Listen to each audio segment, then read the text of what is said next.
WWE SummerSlam roundtable. Best matches, bold predictions, more. WWE's biggest premium live event of the summer is here as SummerSlam takes place Saturday and Sunday at US Bank Stadium in Minneapolis. ESPN Unlimited, 6 p.m. Eastern Time both days. Countdown shows at 3 p.m. on ESPN. Night 1 will feature 2 title matches, as Cody Rhodes challenges undisputed WWE Champion CM Punk and Io Sky steps in the ring with Women's World Champion Liv Morgan. Saturday also features a Hell in a Cell bout between Femi and Brock Lesnar, and a pair of 6 competitor tag team matches. Multiple championships could also change hands on Night 2. In the main event, Roman Reigns looks to defend the World Heavyweight Championship against Seth Rollins. Also on the card, Chad Gable challenges Penta for the Intercontinental Championship, and Trick Williams puts the United States Championship up for grabs against Baron Corbin. And 5 women will compete in a ladder match for the Interim WWE Women's Championship. Ahead of SummerSlam, ESPN asked professional wrestling contributors Sean Coyle, Joe Fortenbaugh, Juliana Daddio and Nate Saunders for their most anticipated matches, bold take and more. Coyle: "It would be hard to pass up Brock Lesnar versus Femi here, so I won't. The matchup on its own is exciting, and the build to this rubber match has been strong, but putting them inside Hell in a Cell is a must-see match. Beyond the intensity, drama, and physicality we'll see, I'm intrigued by the live fan reaction Lesnar may receive in his build hometown. Femi is over with the WWE fanbase, but will the Minneapolis crowd boo him in favor of Lesnar? Regardless, I imagine this match will draw among the loudest responses. I also want to acknowledge that I'm highly invested in the Gunther vs. Nick Aldis match as well. Daddio: CM Punk vs. Cody Rhodes. There's something special about seeing longtime friends turn enemies and square off, especially with the tension that has been building between them recently. This match blends legacy, personal history, and championship stakes. Rhodes' redemption arc for WWE's biggest prize gives the Night 1 main event real emotional weight, and watching him collide with Punk, one of the company's biggest stars, feels like a full-circle moment for fans who have followed them since the early days of their careers. Coyle: "It would be hard to pass up Brock Lesnar versus Femi here, so I won't. The matchup on its own is exciting, and the build to this rubber match has been strong, but putting them inside Hell in a Cell is a must-see match. Beyond the intensity, drama, and physicality we'll see, I'm intrigued by the live fan reaction Lesnar may receive in his build hometown. Femi is over with the WWE fanbase, but will the Minneapolis crowd boo him in favor of Lesnar? Regardless, I imagine this match will draw among the loudest responses. I also want to acknowledge that I'm highly invested in the Gunther vs. Nick Aldis match as well. Daddio: CM Punk vs. Cody Rhodes. There's something special about seeing longtime friends turn enemies and square off, especially with the tension that has been building between them recently. This match blends legacy, personal history, and championship stakes. Rhodes' redemption arc for WWE's biggest prize gives the Night 1 main event real emotional weight, and watching him collide with Punk, one of the company's biggest stars, feels like a full-circle moment for fans who have followed them since the early days of their careers. Fortenbaugh: "I'm really torn on this one because the correct answer is Femi versus Lesnar in a Hell in a Cell trilogy match. But I'm also highly suspicious of 2 babyfaces in the main event because I doubt both will leave as babyfaces. Final answer: Femi versus Lesnar because Hell in a Cell is, well, Hell in a Cell. It's a stipulation that has produced some of the most iconic moments in professional wrestling history, from Mankind being tossed off the structure to Cody Rhodes' torn pectoral muscle. It has given us Shawn Michaels versus The Undertaker, Cactus Jack versus Triple H, and Drew McIntyre versus CM Punk. And given the fact that the first 2 matches between Oba and Brock lasted just under 12 minutes combined, watching these 2 stretch their legs will be an incredible treat. Saunders: Naturally, it should be Punk versus Rhodes, but that bout feels like the first of a series we'll get to see.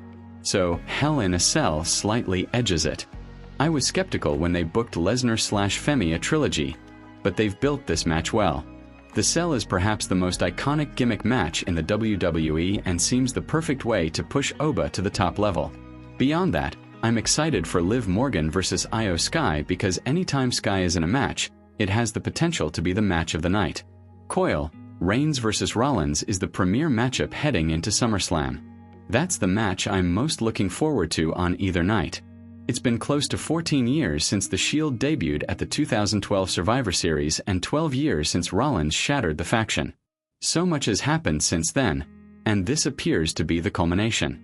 There's no doubt we'll get a gem from an in-ring performance perspective, but if you enjoy storytelling above all else, this match is for you. Rollins has been the thorn in Reigns' side for over a decade. He dismantled The Shield, snatched away Reigns' first WrestleMania main event in 2015, defeated him for the undisputed WWE Championship at Money in the Bank 2016, and played a decisive role in ending Reigns' historic 1,316-day title run at WrestleMania 40. This is a revenge story, and it's a great one.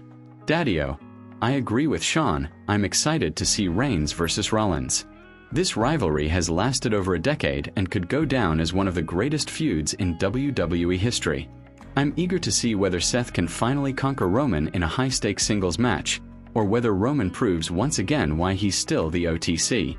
With pride and more than 10 years of unfinished business hanging over them, this showdown feels like a true centerpiece worthy of headlining Night 2. Fortinbaugh. Penta versus Chad Gable for the Intercontinental Championship. Let's just hope the WWE paces this match well. Gable is on a serious heater entering SummerSlam with a chance to claim his first WWE singles title in his hometown.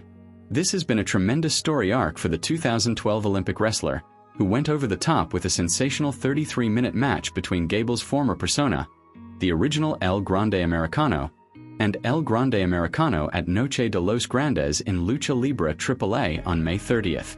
Not only is that performance a frontrunner for Match of the Year, but it endeared Gable to the fans and launched a big push culminating in a title shot in front of his hometown crowd. If WWE lets this match cook, it will steal the show. Saunders. Perhaps controversially, I'm pretty lukewarm on Reigns versus Rollins. It's a huge match that will deliver a great spectacle, but it feels 5 or 10 years too late. Gable versus Penta, though, feels like magic waiting to happen. These are two great talents with huge potential in a match that should help elevate the Intercontinental title, something the WWE has struggled to do consistently. Gable's recent work as original El Grande Americano has been amazing. Both these guys are rising fast, but Gable especially feels like lightning in a bottle right now. This could be a big moment. Coil, no, but it is the biggest match the WWE could book among the talent on the SmackDown roster. Punk and Rhodes are now the faces of the brand, and it's fresh. These two have not battled in a singles bout in 17 years, so this match on the show is the right time with both at their peaks. This feels like a rivalry that could carry the SmackDown brand through the end of the year. Daddy-o, this is the biggest match WWE could book. Punk and Rhodes have climbed the ladder to become two of the company's biggest names. Now feels like the perfect time for both to receive the recognition they deserve while showcasing their talents on the grandest stage of the summer. I'm excited to see how this rivalry continues to unfold on SmackDown, because it has the potential to define the future of WWE and shape the path for its next generation of stars. Fortinbaugh. Yes, for two key reasons. First, unlike Sunday's main event, we haven't seen it before. Outside of a 2008 match on Raw, when these two were at very different stages of their respective careers. For that reason, it's fresh and feels more like the start of a feud rather than a conclusion. Second, it has incredible potential to alter the WWE landscape because both enter as babyfaces, which could change Saturday. And if WWE is looking to top last year's ruse of the century, when Rollins returned from a fake injury to cash in his Money in the Bank contract and win the World Heavyweight Championship at SummerSlam, what better way to do that than by finally turning Cody into a heel? Saunders. In this moment, you're not going to get bigger or better than Punk versus Rhodes. These are two of wrestling's most important figures right now, and both have deeply nuanced and complicated histories in the pro wrestling scene. They've both headlined multiple WrestleMania events recently and have helped carry the company for a while, which should not be overlooked either. Coil. This feels like Lesnar's final chapter in his build hometown, against a force reminiscent of him when he first started. That said, if there's one thing pro wrestling has taught us, it's never say never when it comes to a performer's final match. Plus, Lesnar is still in prime form. If I had to choose between the two, I'm leaning toward Lesnar. He's 10 years older than Aldis, and SummerSlam.